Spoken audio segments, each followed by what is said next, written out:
Welcome into a special edition of GKW. I'm Gabe Nunson from ESPN Milwaukee, along with Brian Rowitz. A special edition means Rowitz, even though he's on vacation, going to be joining us. And Jay Hood, apparently there is a chance in hell from ESPN 1000 in Chicago. As the reason we are all getting together right now, Vince McMahon, in the ultimate Friday news dump, just decides to tweet out that at age 77, he has decided to retire. WWE sends out an accompanying email press release that says his daughter, Stephanie McMahon, and Nick Khan have been named co-CEOs of the company. Additionally, earlier today, Triple H, Paul Levesque, was announced that he was returning to his old role of EVP of Talent Relations, which is the old John Laurinaitis role. So a lot of news around the company happening. What was your guys' initial reaction when you saw the news that Vince McMahon is indeed retiring from WWE? Well, I think it's been the question for about 25 years now. If Vince McMahon would step down, who would take his place? And we come to find out it is his daughter, Stephanie. And what we've known over the years is that Vince has felt very strongly about Stephanie, says this is almost like me. Vince told JR in the office one day, said, you know what, Stephanie's actually more like me than my son, meaning that she had the business chops and she had the kind of wherewithal. I really trust Stephanie. And so now we come to find out Stephanie and Nick Khan. Nick Khan's been with the company for quite some time now, knows the lay of the land when it comes to making business deals. And so this is quite a shocking event here, the biggest event that we've ever covered in wrestling. Yeah, I think shocking is the perfect word. I mean, we've talked about it for weeks now where even though we all sort of expected it because 2022 is a different time where you can't get away with a lot of stuff. And I do think there's going to be another shoe drop in the next week or so where we're going to find out even more about Vince. But like Gabe called me and said, hey, you want to do a show? I was like, why? Like, what are we talking about? Like the Triple H stuff? No, Vince retired. Like, whoa, like this is legit shocking. I never thought I'd see the day that Vince McMahon is alive and stepping away from the WWE. So the question is that I have, after reading the press release and seeing his tweets, is he stepping away? Because there was zero mention of creative. He took the step back initially when it broke that the board was going to be investigating him for these payoffs that he had been giving out and making people sign the non-disclosures and all that and the hush money surrounding it when that story was broken by the Wall Street Journal. But his tweet doesn't mention anything about creative, nor does the press release from WWE. So do we actually believe that Vince McMahon is fully stepping away, or is he still going to be running SmackDown as always? That's the thing that I found interesting, was the lack of mentioning that it's creative. So he's retiring from the CEO, but I don't know if he's done. Well, I guess we're going to find out tonight on SmackDown, or find out Monday on Raw, won't we? Because it's always a mystery. He says he's retiring, and this is one of these guys that says he would never retire from the company because Vince McMahon hasn't taken a vacation in 30 years. One of the people that used to work with him said there was this one time in Tampa where he was on a boat for a couple of days and said, no, I really hate this. I'm not going to be on a vacation. I'm not doing this. And so he hasn't vacation because he works all the time. His work ethic is why the WWE is successful as it is right now, Browitz. And so I guess we're going to have to find out. He says he's going to retire. Keep in mind that where we are before the story dropped was Stephanie McMahon, quote unquote, in name, running the company as CEO, and Vince was only handling the creative. I guess we're going to find out, because here's the thing. It's a WWE. You never know if it's a work or not. We know he's retiring, but to what extent? I think that's a fair question. Yeah, I agree. I mean, the one thing I think that we would say is like, okay, it means this is when he stepped away, he said he's going to step away while they're doing the investigation, which basically made it sound like, okay, I'm going to be back as CEO. But to your point about it being a work, when this story first dropped, we were shocked when that Friday night's like, hey, Vince is coming out on SmackDown. We're like, wait, no, that's not what you're supposed to do in this situation. So do you rule out him on SmackDown tonight? No, I guess I'm expecting him to show up on SmackDown tonight. I mean, if he showed up the day that he, everything was announced, right? And he said that he was stepping away, but still doing creative, and then shows up, just does a quick little wave to everyone, then goes in the back and says, F him. I fully expect him to have some sort of go out in front of the crowd and have some sort of retirement speech tonight on SmackDown. I just expect that to happen. Clearly, he's going to be around for Smack. I mean, this is a very abrupt decision, which to me knows that there's more coming. Like you said, Ro, it's, another shoe is going to eventually drop here. There's no way Vince McMahon is walking away just because, you know what? Friday, the 22nd of July, now is a good time to step away and retire at 3 p.m. Central Time. Like, that just makes no sense to me with the show SmackDown coming up, and he's the head of creative. So my guess is he's still head of creative through at least tonight. And I don't know if that continues through Raw, through SummerSlam.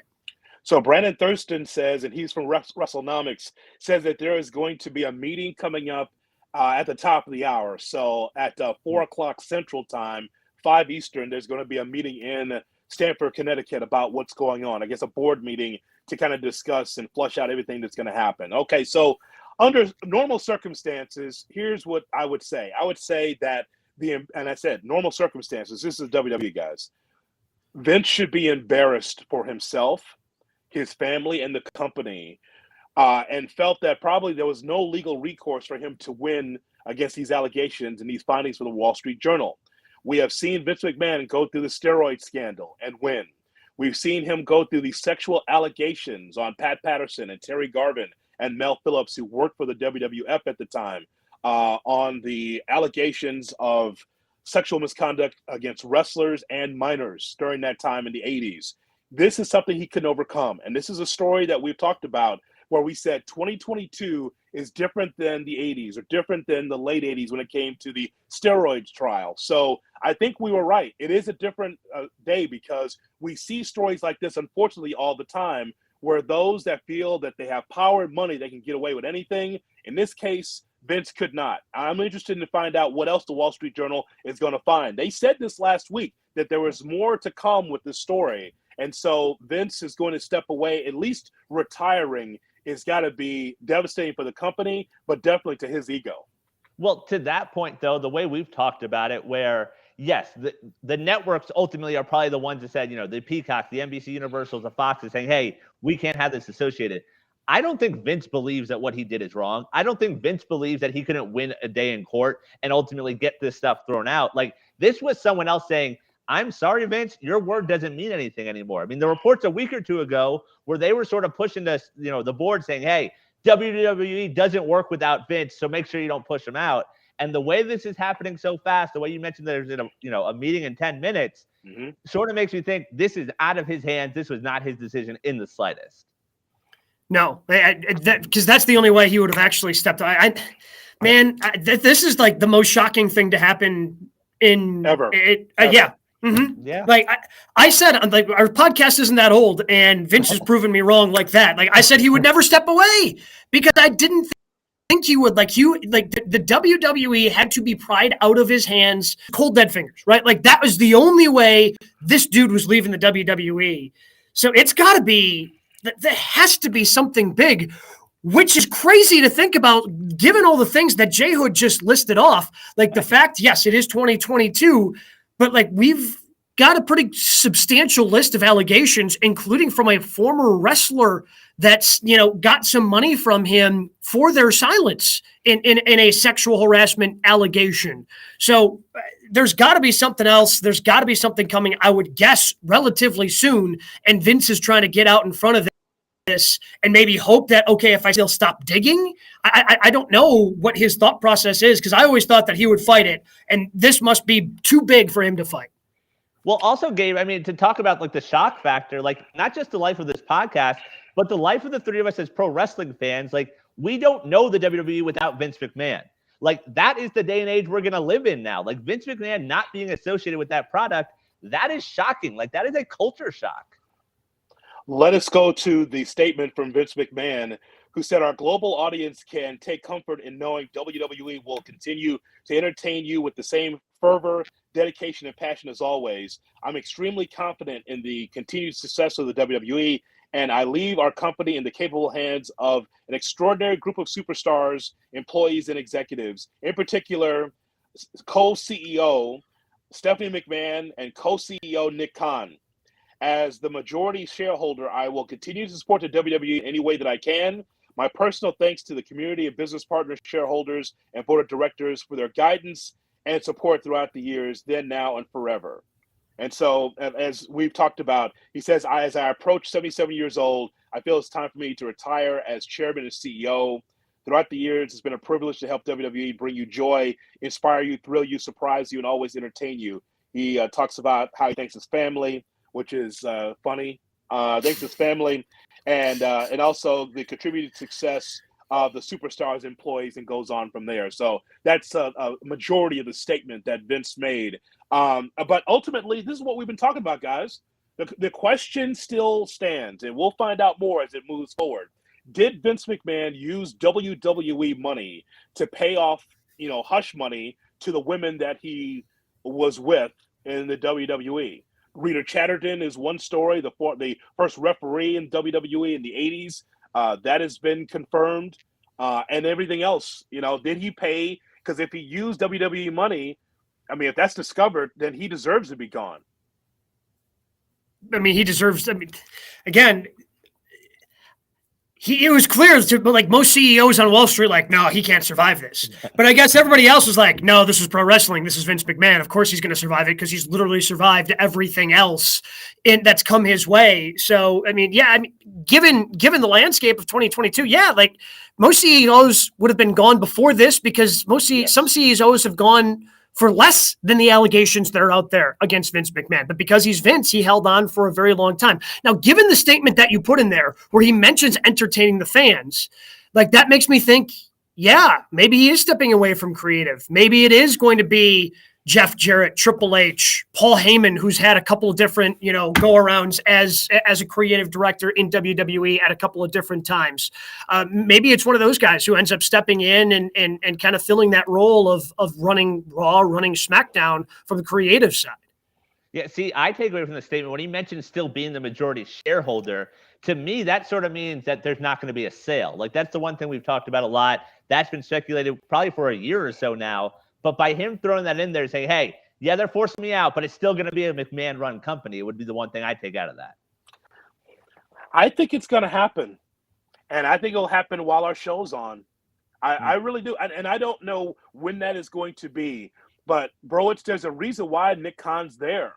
Sure. I mean, he's got connections to be able to make enough television deals and definitely from the sales side, he knows how to be able to add more revenue streams to the WWE. It's already $1 billion company, but Nick Khan's able to enhance that because, people know him. He's a former agent, and so he can bring in a lot of different people, a lot of different sections around the sports world. He can bring in the WWE. So he's a big asset to it.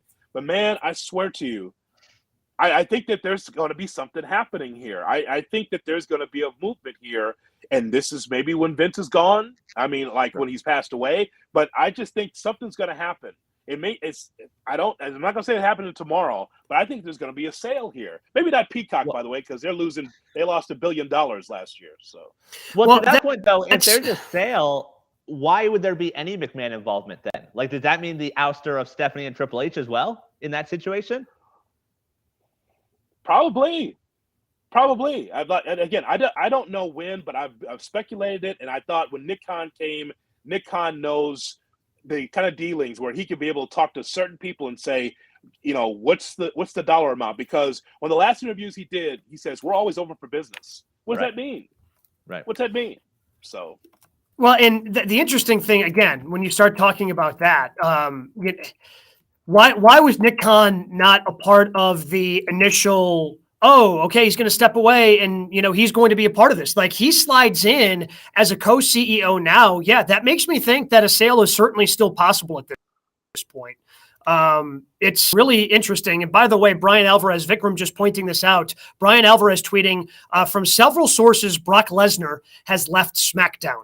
So SmackDown was supposed to have Brock Lesnar tonight with Vince McMahon stepping away. Like, Vince can't run creative. Like, if you're retiring because something bad is about to happen, you have to completely distance yourself. Like, about this, like the more, and if Brock is me, that means Vince isn't there.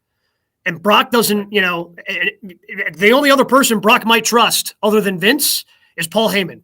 And I don't think they're putting Paul Heyman in charge tonight. So if that's not happening, it's not shocking that Brock's walking away. And what does that do for SummerSlam? I mean, there are a lot of things I think that are about to branch off of this And if we're 4 minutes away from an emergency meeting up in Stamford with the board, this is the ultimate Friday news dump. And I think that this story is just going to continue to just steamroll through the weekend.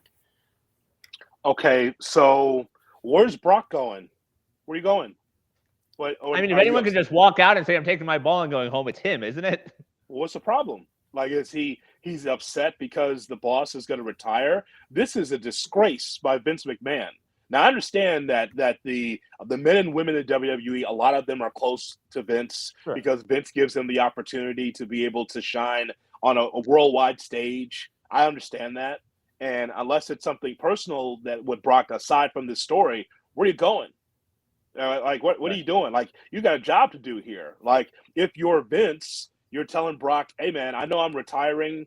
I put myself and this company in peril, but you still got to go out there and perform for these people, right? You got to perform for the fans. Like, if he's leaving because of this story, like, where are you going, man? Well, I don't know if he's leaving for the story. Maybe he's just leaving because something related to him. And he found out the same out with Vince sending it saying that he was walking away.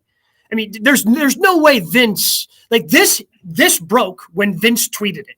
You know, like there wasn't anybody else who got out in front of it, who had it leak. So to me, like Vince didn't tell anybody outside of the incredibly tight inner circle before he's decided to make this decision today. So that doesn't mean he didn't reach out to Roman. He didn't reach out to Brock Lesnar. He didn't reach out to any of the talent. He just kind of dropped this. And I understand being upset, but at the same time, yeah, I mean, you got to be professional and stick around.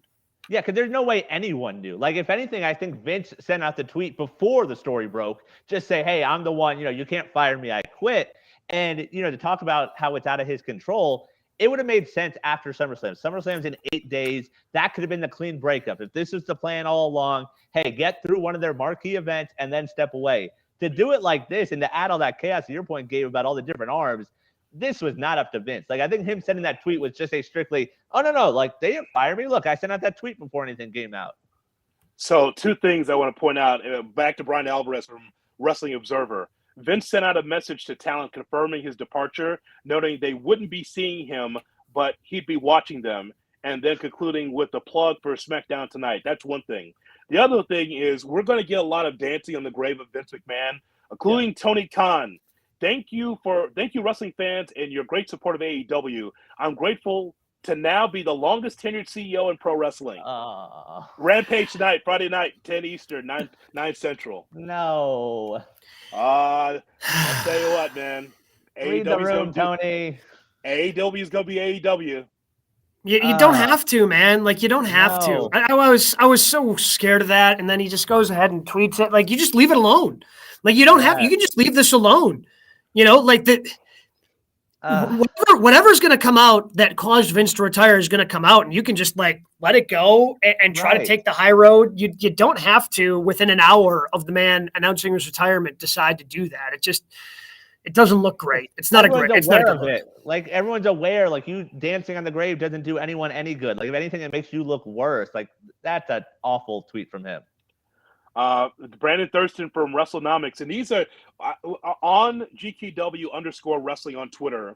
We only follow those that are really firmly entrenched in wrestling as far as wrestling journalists are concerned. So GKW_wrestling, we're retweeting all of this for you. Brandon Thurston says Vince McMahon is retiring from all roles, including head of creative, according to a spokesperson that confirms to him. So the speculation on is he going to be at Gorillas tonight for SmackDown? Apparently not. Wow.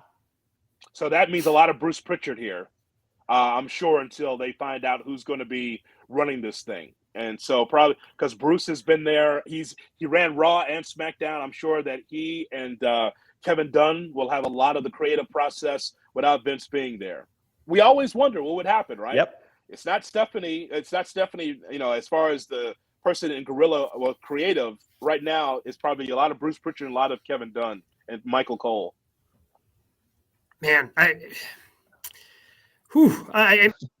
guessing it's going to be more of the same. I'm curious to see if anything changes. SummerSlam, they're going to have to. Man, if Brock is walking out, that changes everything.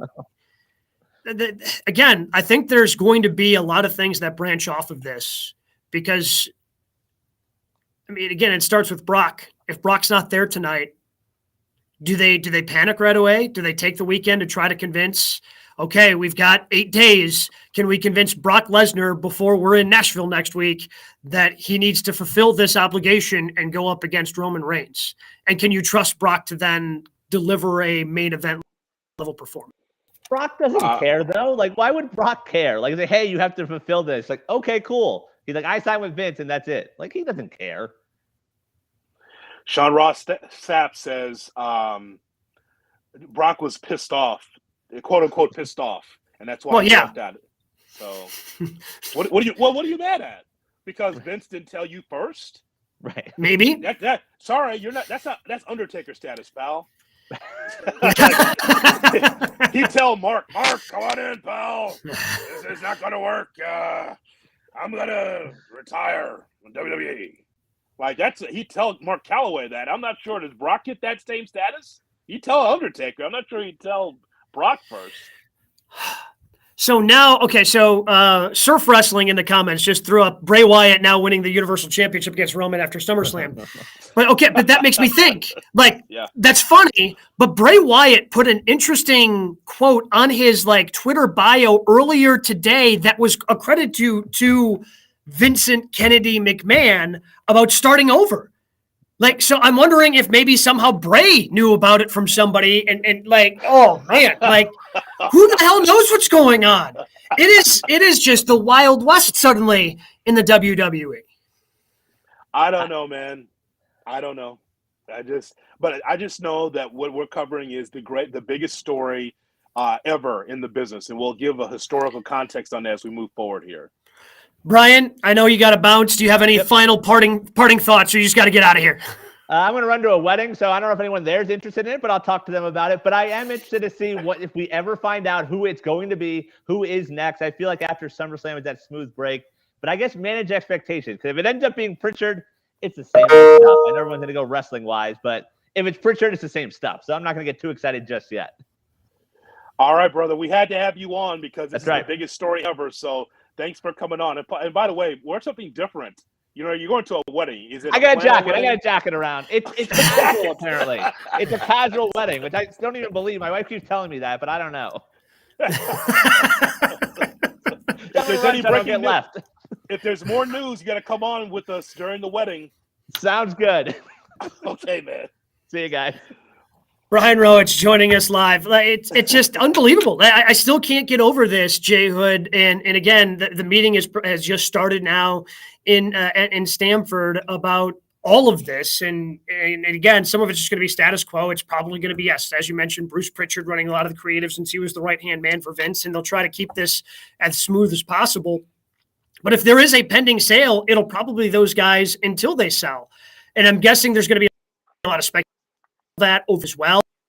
It just WWE has been for so long because of this, right? We know he's in charge. What he's done, obviously, not a lot of good things behind the scenes, but the company's been stable because he's been able to present himself out in front of everyone as this successful guy. This is the reason why the WWE is successful. So there's going to be some tumultuous, it's going to be a little up and down, a little rocky until we get a little more clarity on what's next for the WWE. If Stephanie and Nick, because being co-CEOs, that doesn't seem sustainable. But if it's just a temporary basis, I think there needs to be something. There needs to be one leader in order to ability. Surf Wrestling, and again, we have a lot of comments on YouTube on this story. Surf Wrestling says Vince was easy to leave WWE, but Bruce is never leaving. No, you can't say Bruce will never be leaving because you never say never in wrestling. Vince McMahon will never leave the WWE. Well, it happened. So listen, if they want something new and fresh, and they want to turn the page on what was really old school, when you still have Bruce Pritchard in there and in the front office, and you have others that have been there for 20, 30 years, it may be time to turn the page and get something new for the WWE, new, fresh ideas. Probably starting with Paul Heyman and then moving forward with younger ideas. And you'd be surprised at how many agents, how many producers that the WWE has that just wrestled 7 years ago, like Devon Dudley or Abyss. there's a lot of new ideas that can happen. So I could see a lot of guys that have wrestled recently moving up to have a bigger say about what's happening in the company. But ultimately, the buck stops with Nick Khan and Stephanie McMahon. So that's what's happening there. Do you have any final, as again, we deal with the breaking news, Vince McMahon announcing his retirement. Apparently that does mean he is stepping away from creative as well. We know that Stephanie and Nick Khan are going to be co-CEOs. We do not know who is going to be running creative at this point. I'm sure somebody will tweet out who is running creative tonight at SmackDown at some point before SmackDown begins at 8/7 Central. Your final thoughts, Jay Hood, with Vince McMahon retiring. Okay, well, I mean, we can't leave the podcast, Gabe, without talking about the historical merit of Vince McMahon in the business. So what we are seeing here is the end of an era, and he's the greatest wrestling promoter to ever live. And because think about this. So he takes over the company from his dad. Vince Sr. was a man's man. During the territory days, he always had a handshake agreement. Even though his shows were all in the Northeast, he had a handshake agreement with all of the promoters across the country. And, you know, if he wanted to make sure that his wrestling only stayed in the Northeast, he wouldn't do like this big takeover and had the WWF at the time go to California or go to Florida or go to Texas or Wisconsin, Chicago. He stayed in the Northeast because he had respect for the other promoters, because everybody ate. Everybody was able to make money. And so when Vince Sr. got sick, Vince Jr. said, I'll buy your company from you. And he always had the idea like, yeah, we're good here just running shows at Madison Square Garden or Boston Garden, but man, I could take this thing national. So Vince McMahon went from territory to territory, Florida Championship Wrestling, World Class in Dallas, went out west, went to Portland, went all over the place where they had wrestling, Minnesota with the AWA, and asked, hey, I want to buy you out. I want to buy your local TVs, and I want to buy you out. And those promoters in the South and up the North and the West, in the East, they were like, no way. You're not going to buy me out, kid. Get out of here. You're Vince's kid. You're Vince Jr. And one thing Vince McMahon hates, don't call him Junior. He hated that, right? Don't call him Junior. Of all things to hate, right? No, don't call me Junior. It's like, no, get out of here, kid. Vince McMahon, Gabe, bought almost every company, every territory, and shut them down because as he was able to build, the territories got smaller. As a matter of fact, I mean, he put all his money up for WrestleMania 1. If WrestleMania 1 was not a success, who knows where we would be? I don't even know if we'd have this show right now. Seriously, all his money was in WrestleMania 1. He's spending on Billy Martin and Liberace and all these superstars to make sure that people would watch WrestleMania 1. He was able to roll that money into WrestleMania 2. Of course, WrestleMania 3 at the Pontiac Silverdome. Big time, 70, 79, 80,000 people. They said 93, but it's like, like 73, 74,000 people there. So it was a big deal. So the point is, though, is that this is bigger than McMahon leaving.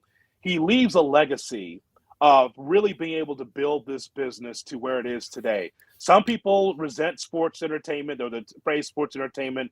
The one thing Vince did not want is entertainment. Entertainment. He didn't want to be called sports entertainment. I mean, he's good with sports entertainment because pro wrestling was a dirty word, especially when he's trying to get sponsors. They're like, oh, pro wrestling. Who cares about that? He goes, okay, well, we're sports entertainment.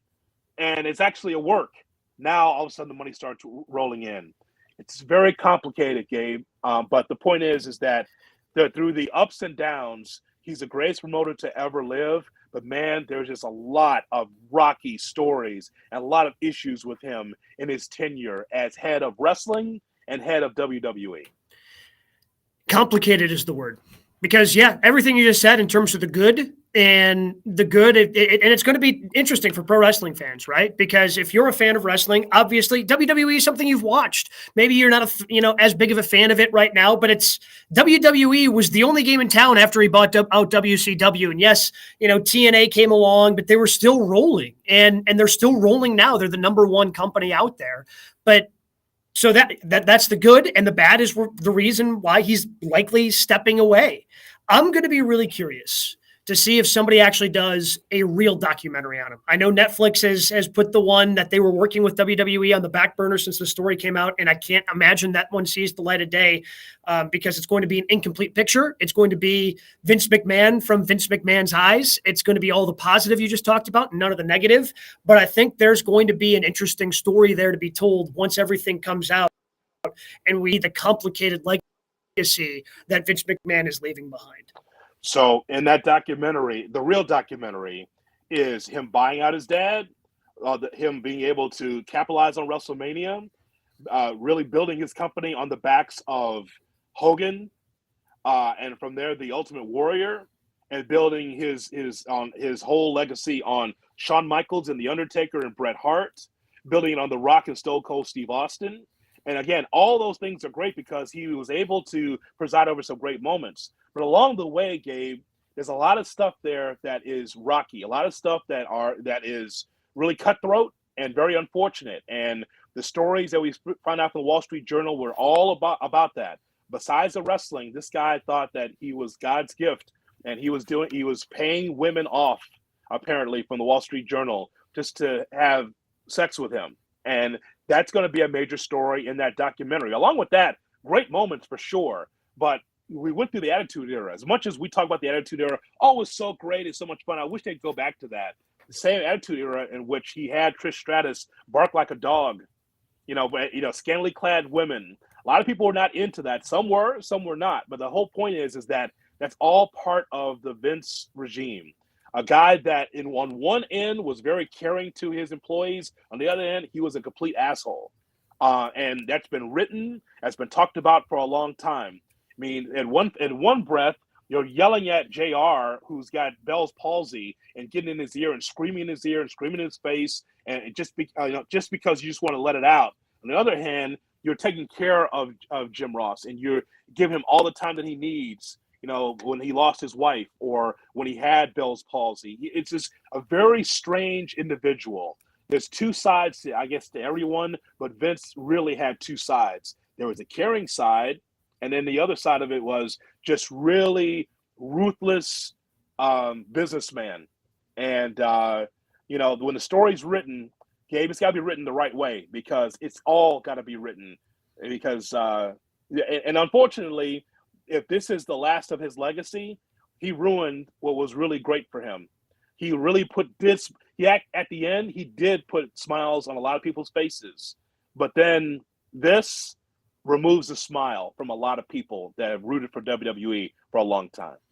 Yeah, without a doubt. I'm sure the story, we're going to learn more about it as the weekend rolls along. I'm sure we're going to even learn more in 45 minutes or so, whenever that meeting ends, that they have the emergency meeting with the board for WWE. Make sure you're following the GKW Twitter account, Instagram account. Anything we see, we'll make sure we get out there and retweet. Make sure next Thursday you tune in, GKW, every Thursday, 7 p.m. Eastern, 4 p.m.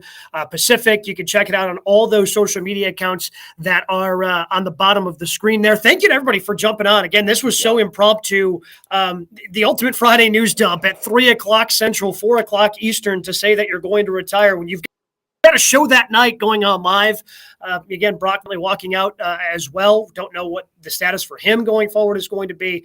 Going to be certainly interesting to watch the rest of the weekend. Jay Hood, appreciate you, buddy. And we'll see you next Thursday on GKW.